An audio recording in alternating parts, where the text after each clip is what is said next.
Subscribe to our YouTube channel and press the bell icon so that you never miss any video lesson from Rouse IAS Study Circle. Now we are also available on Telegram, so join our Telegram channel by clicking on the link that is available in the description below to get the latest updates from Rouse IAS Study Circle.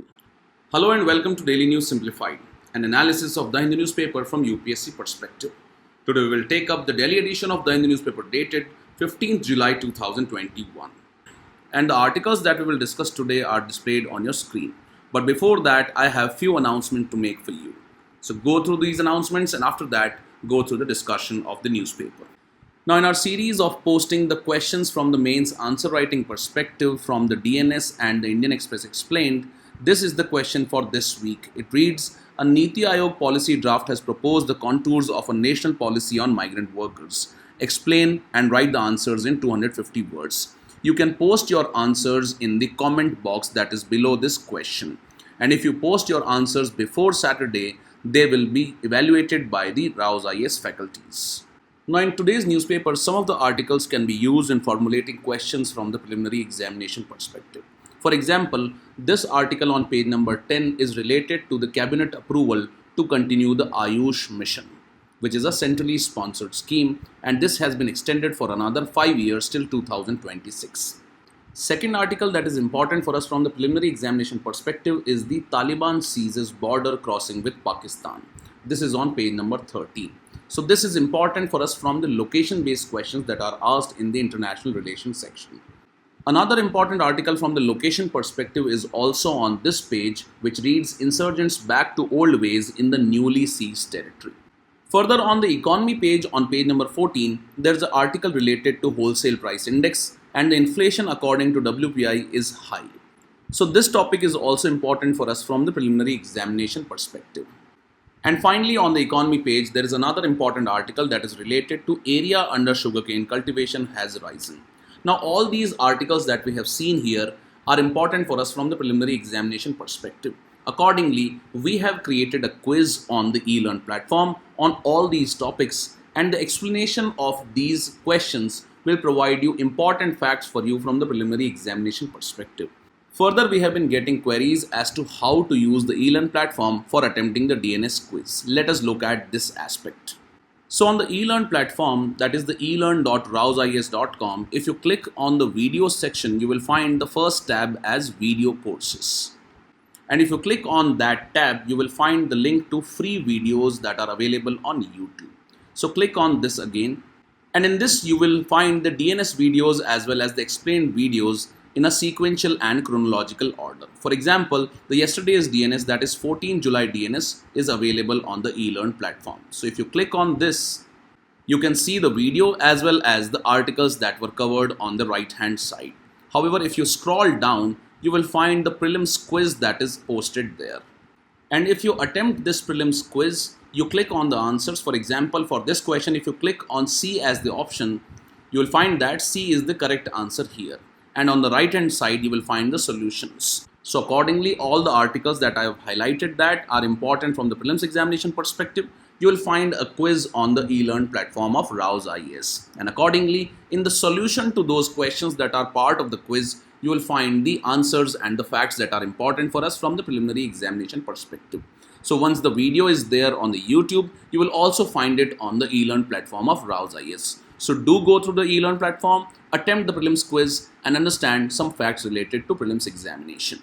Further on the eLearn platform, I have created a thread by the name Prelims Map Locations from Current Affairs and International Relations. And I request you to post important locations that you are preparing for the exam of 2021, and at the same time I am also posting some of the locations that I feel are important for us from the perspective of prelims examination and that are in current affairs in the news articles. So do participate on this thread related to prelims map locations, which is posted in the forum that is on the eLearn platform.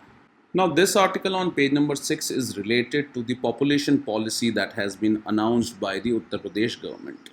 And it had recently announced the draft population policy in the form of a bill that will be introduced in the Legislative Assembly of Uttar Pradesh. Now this policy that has been announced by the Uttar Pradesh government seeks to provide certain incentives to those families which will adhere to a two-child policy.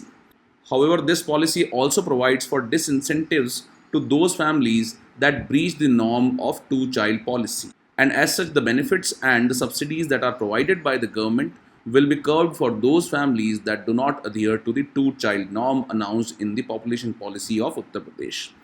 Now, these disincentives that have been announced by the Uttar Pradesh government are seen as coercive in nature, and these coercive steps are likely to impact the most vulnerable sections of the society.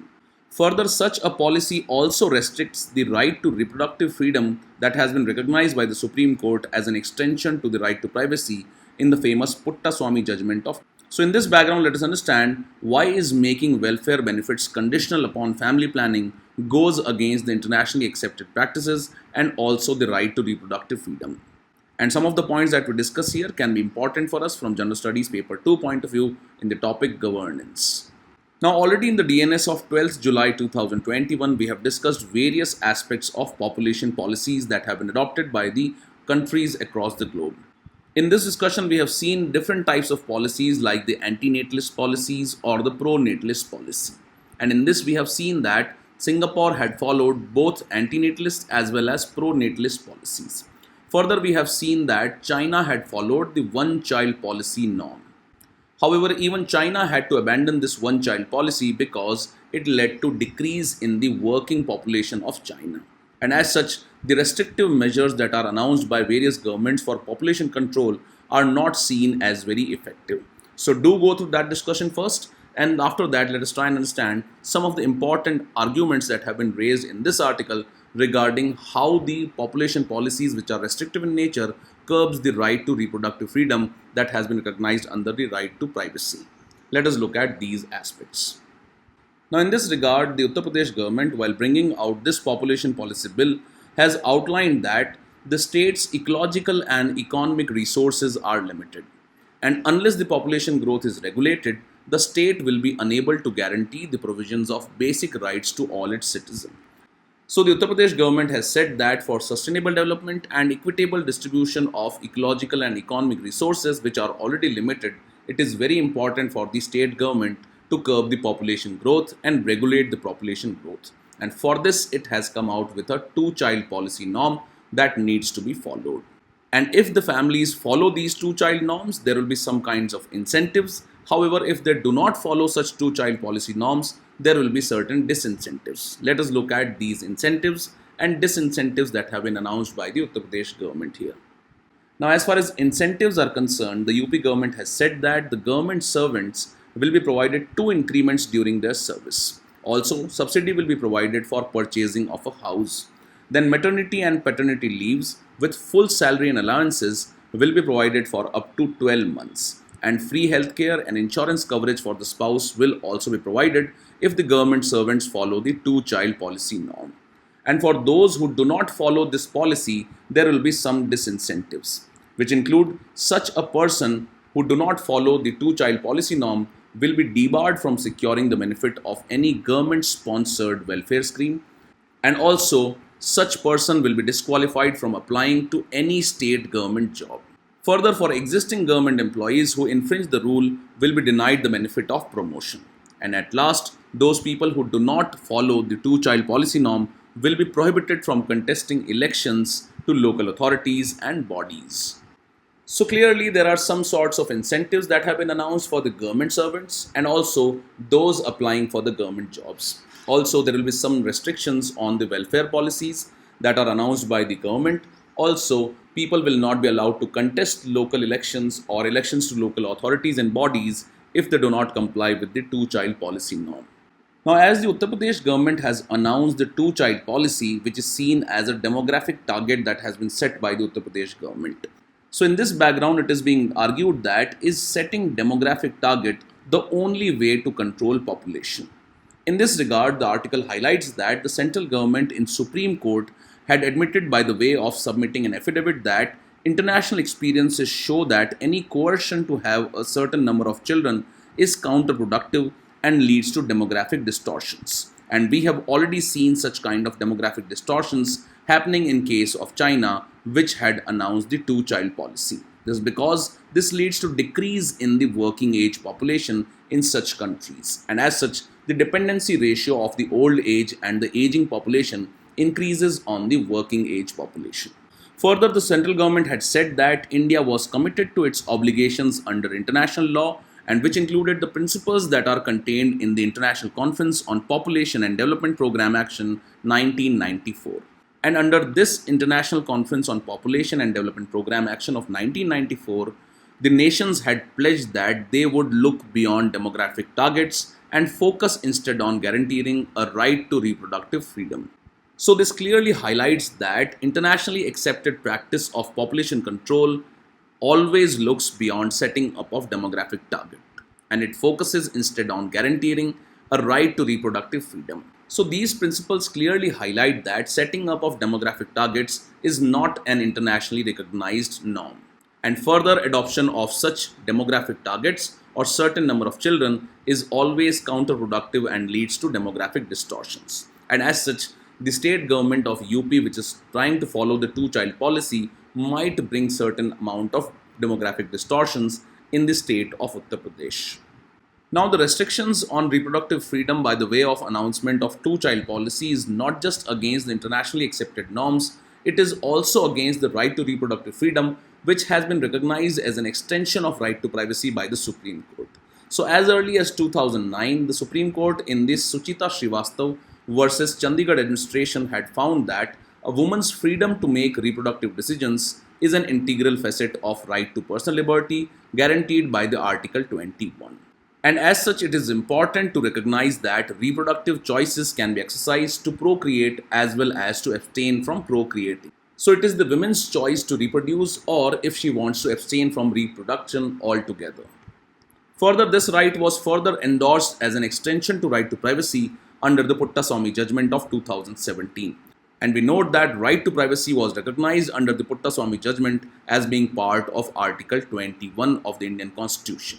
So any policy that infringes the right to reproductive freedom, which is also an extension to right to privacy, will ultimately infringe the Article 21, which is the fundamental right of Indian citizens. Now, in the right to privacy judgment that was provided under the Puttaswamy judgment, various judges had come out with their opinions on the right to privacy and its interpretations. So in this, one of the interpretations was that right to privacy provides for decisional autonomy, which provides liberty over intimate personal choices such as those governing reproduction. So basically, even in the right to privacy judgment, the right to reproductive freedom was seen as being providing decisional autonomy to women. And also, one of the judges had said that right to procreation was an important constituent of the privacy of home. So clearly, all these majority opinions of the judges as well as the judgment of right to privacy clearly highlight that right to reproductive freedom is recognized under the Article 21 by the way of interpretations that have been provided by the Supreme Court in its various judgments. Now, as right to reproductive freedom is seen as an extension of right to privacy, the kind of restrictions that can be imposed on such kind of freedom has also been provided in the Puttaswamy judgment itself. So any restriction that is placed on the right to privacy must conform to a doctrine of proportionality that was announced by the Supreme Court in the Puttaswamy judgment. In this, the Supreme Court had said that the state must clearly outline the objective of its law if it is trying to restrict the right to privacy. And such restrictions, if imposed, should be founded on a legitimate governmental aim. Further, it should be established that there are no alternatives and less intrusive measures available to achieve the same objective. Further, there exists a rational connection between the limitations that are imposed and the aims of the statute. And in pursuing the public interest, it is essential that the governments ensure that individual liberties are encroached upon to the lowest degree possible. So clearly in the Puttaswamy judgment, the Supreme Court had highlighted what kind of restrictions can be imposed on right to privacy. And as such restrictions should conform to the doctrine of proportionality, and the Supreme Court has defined this doctrine of proportionality clearly in these statements that we have just understood. In this background, let us look at what are the issues with the Uttar Pradesh population bill. So clearly the author highlights that the proposed law will fail the doctrine of proportionality that has been outlined in the right to privacy judgment by the Supreme Court in its Puttaswamy judgment. Further, the central government has already accepted that there are several alternative and less intrusive means available to regulate the population by the way of admission in the Supreme Court. Further, it has been argued that imposing restrictions on the childbirth might lead to sex determinations before the birth. And we already note that the sex determination before birth has been banned in India by the PCPNDT Act.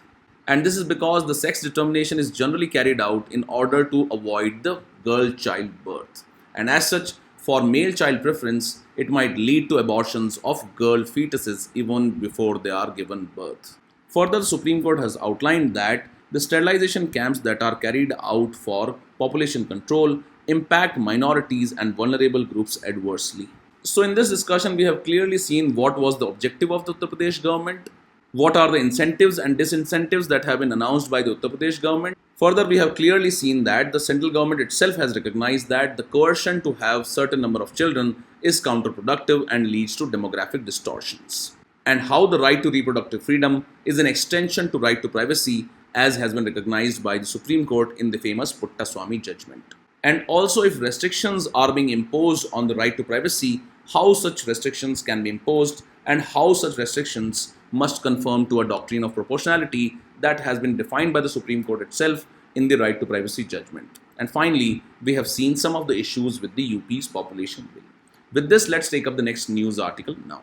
Now, this article on page number 10 is related to the issue of livestock development in India. And in this line, the Cabinet Committee on Economic Affairs has announced the approval of implementation of special livestock sector package amounting to rupees 9,800 crores to support livestock development. Now, agriculture and livestock development is one of the important aspects of the General Studies Paper 3 in the economy section. So, in this background, let us try and understand the different aspects of the livestock sector in India. In this, what is the importance of livestock for rural economy? Second aspect will be constraints and challenges in the development of livestock in India. And finally, what are the strategies that can be adopted for improvement of livestock development in India? So let us look at all these aspects from our General Studies Paper 3 and from the mains examination perspective. Now, if you look at the animal husbandry, it accounts for 30% of the agricultural output. Further, the animal husbandry is very crucial because women constitute for about 70% of the labor that participates in animal husbandry. Further, most of the livestock in India is concentrated in dry land areas. And such livestock is also concentrated with small and marginal farmers. Now, as animal husbandry plays an important role in the agricultural output in India, further, most vulnerable sections of the society are participating in this sector. The development of animal husbandry can play a crucial role in the inclusive and sustainable development in India. And that is why it is very important for us to develop the livestock economy. So let us first try and understand what is the importance of livestock in rural economy and how the livestock can play a very crucial role in the development of rural economy. Now, first and foremost, the livestock can be a very important source of subsidiary income for the agricultural communities. We note that the agriculture is one of the most vulnerable sections in the Indian economy. And it is because of the increasing input cost, the profitability in the agriculture sector is decreasing rapidly. And in such a scenario, the development of livestock can play a crucial role in providing subsidiary income to the communities that are involved in agriculture in India. Secondly, the livestock is an important source of animal protein, and the milk, meat, and eggs all are considered as very important sources of animal protein. We already note that majority of the malnutrition people in India are living in the Indian villages. And as such, the livestock can play a very crucial role in removing the issue of malnutrition from the rural areas. Further, livestock provides for social security because the families, especially the landless, which own the animals, are better placed than those who do not have the animals. So, in times of drought, etc., the livestock economy can play a very crucial role and can be a source of social security for the most vulnerable sections of the society in the rural areas. Now, as far as agriculture is concerned, the farmers depend on bullocks for plowing, carting, and transport of inputs and outputs. And accordingly, the livestock is very crucial. And finally, livestock can play a very important role in providing fuel in the form of dung cakes, fertilizers in the form of farmyard manure, and plastering materials, which is known as poor man's cement. Now, already the organic farming is getting acceptance across the sections in India. And as such, the livestock economy can play a very crucial role in organic farming. Now, although the livestock economy is very important for the rural economy, the development of livestock sector sees some constraints and challenges. Let us look at these constraints and challenges in the development of livestock sector. Now, one of the biggest constraint is the shortage of feed and fodder for the livestock. And as such, only 4% of the land has been categorized as pasture land. However, the number of livestock in India is huge in number because majority of the land of India is involved in agriculture. And as such, the feed and fodder for the livestock is seen as a bigger constraint in the livestock development. Second is the frequent occurrences of deadly diseases in the livestock. One of the biggest example is foot and mouth disease. Now, such diseases lead to lesser productivity and deaths of the livestock at times. And this can be very costly for the people who are involved in livestock rearing. Further, for the products of livestock, the markets are relatively underdeveloped as compared to the markets for agricultural products, etc. And as such, this is also one of the constraints and disincentives why people are not engaging in livestock sector in the rural areas also. Now, we have seen one of the biggest experiment with the livestock sector in the form of Amul revolution or the white revolution. And the milk revolution has helped in alleviating poverty in majority of the Indian villages, and this has been very crucial in uplifting the women out of poverty.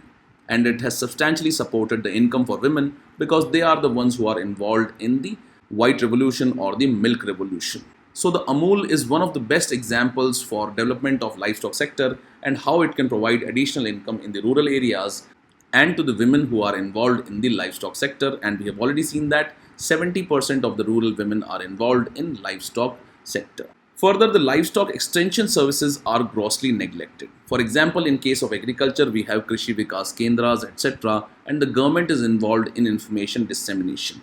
However, no such things or on a very limited scale such things exist as far as the livestock sector is concerned.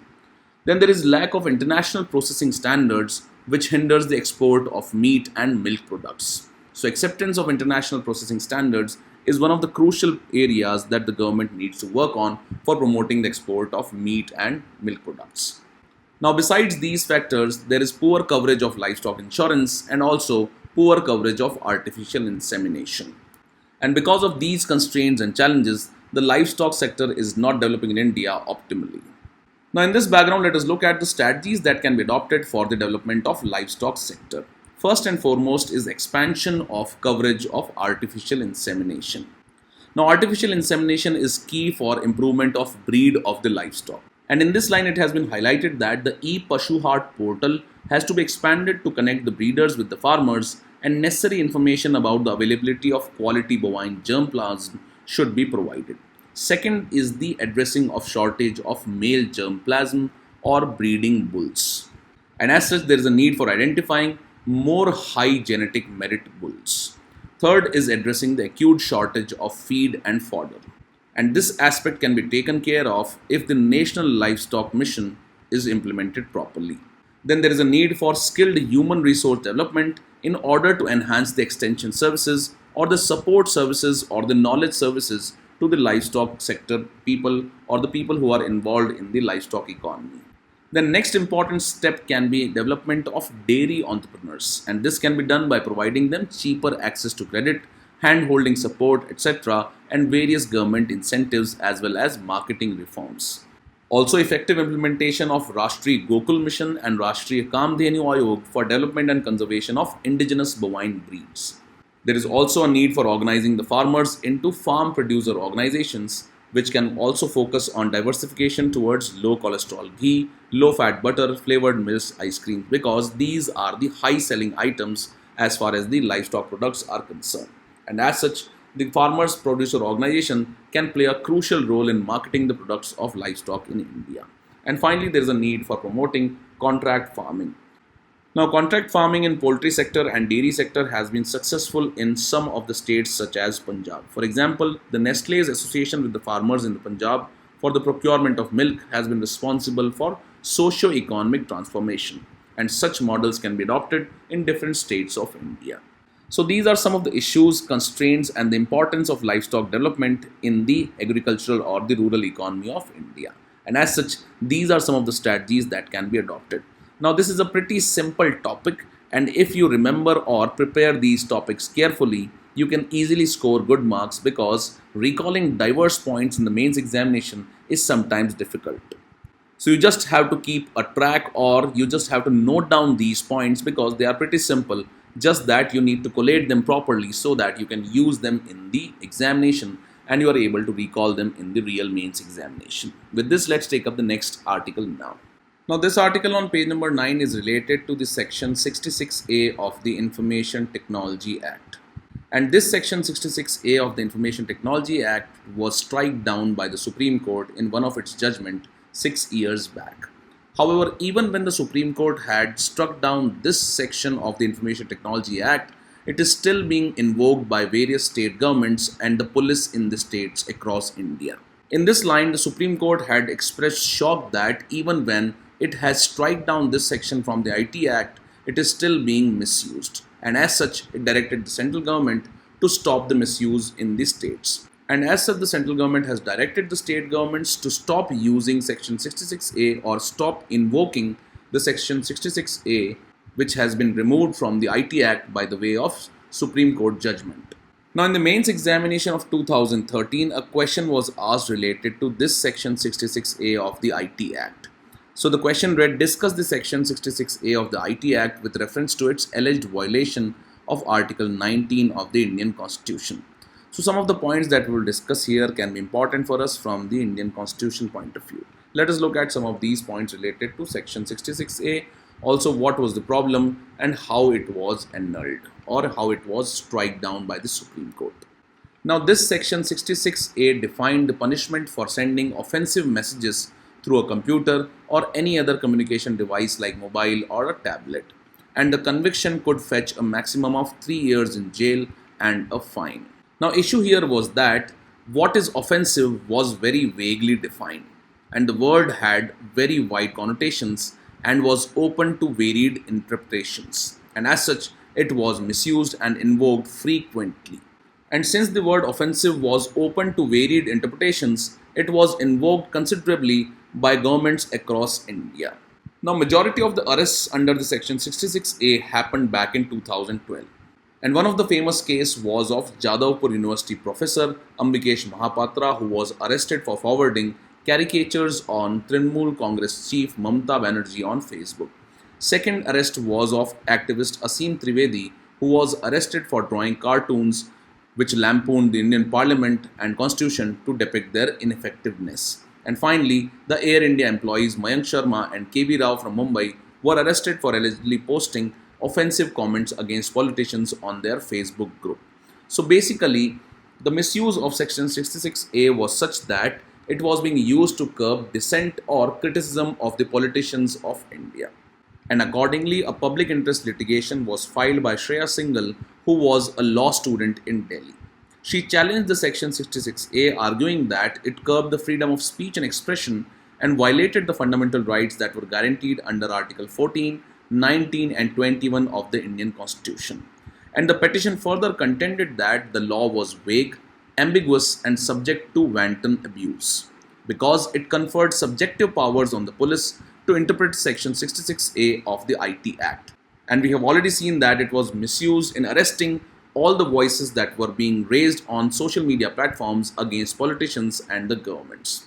Accordingly, the Supreme Court held that the section 66A created an offense on the basis of undefined actions such as causing inconvenience, danger, obstruction and insult. And these aspects are very vague and are not included as reasonable restrictions under the Article 19 in the freedom of expression. So the Supreme Court held that these actions were not mentioned as exceptions that are granted under Article 19 and did not qualify for reasonable restrictions that are mentioned in the Constitution. And as such, this section 66A of the Information Technology Act was struck down by the Supreme Court. And this section 66A of the IT Act has come in the news articles because even when the Supreme Court had struck down this section from the IT Act, it is still being invoked in different states in India. So this is one of the concerns, and as such, the central government has now directed the state governments to stop invoking the section 66A of the IT Act. With this, we conclude today's discussion, and this is the question for the day.